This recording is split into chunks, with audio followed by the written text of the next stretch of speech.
Ricardo Leva Munoz Ramirez, also known as Richard Ramirez, was born in El Paso, Texas on February 29, 1960. Richard was the youngest of 5 children of mother Mercedes Ramirez and father Julian Ramirez. Richard's father, Julian Ramirez, was born in Mexico and came to the United States as a railroad worker. Richard's mother, Mercedes Ramirez, worked in a shoe factory and, along with Julian, worked long days to provide for their children. The Ramirez family lived in a poor, predominantly Hispanic neighborhood in El Paso.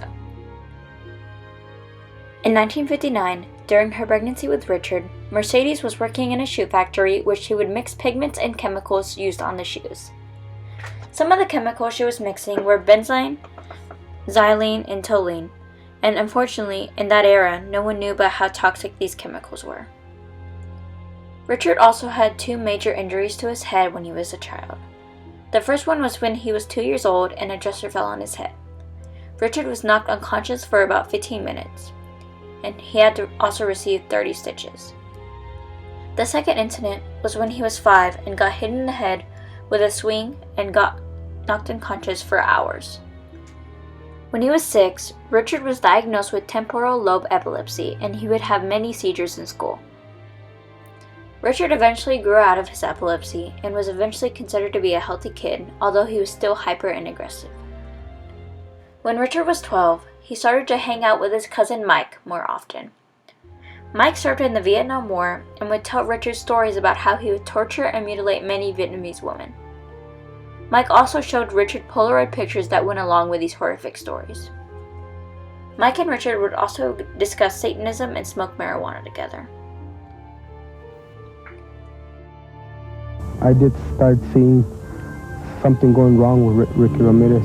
I think what really messed him up was the acid. He would do a lot of acid. The stealing, I noticed the stealing, and then started as a peeping Tom and things like that.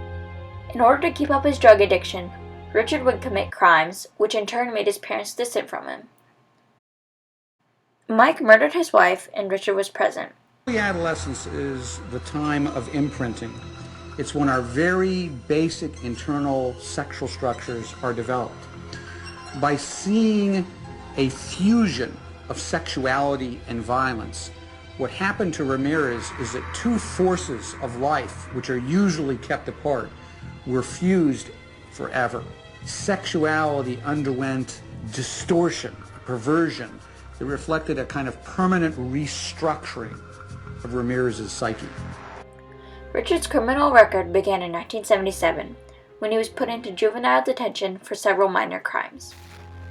Richard soon moved to San Francisco and then to Los Angeles, where he further deepened his interest for destruction and Satanism.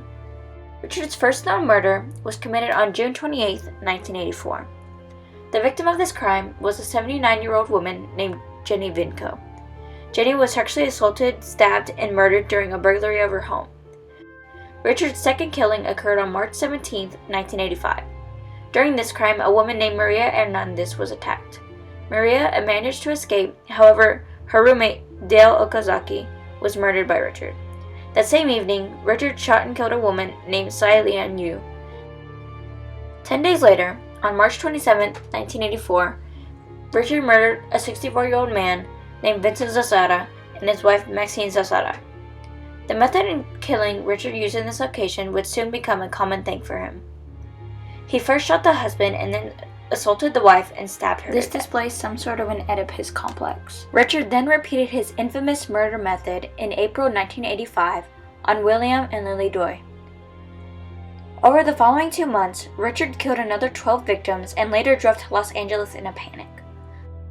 Richard then fled the LA area in August and moved to San Francisco, where he murdered Peter and Barbara Pan on August 17th. The media quickly gave Richard the new name of Night Stalker, as most of his crimes were committed during the night at his victims' homes.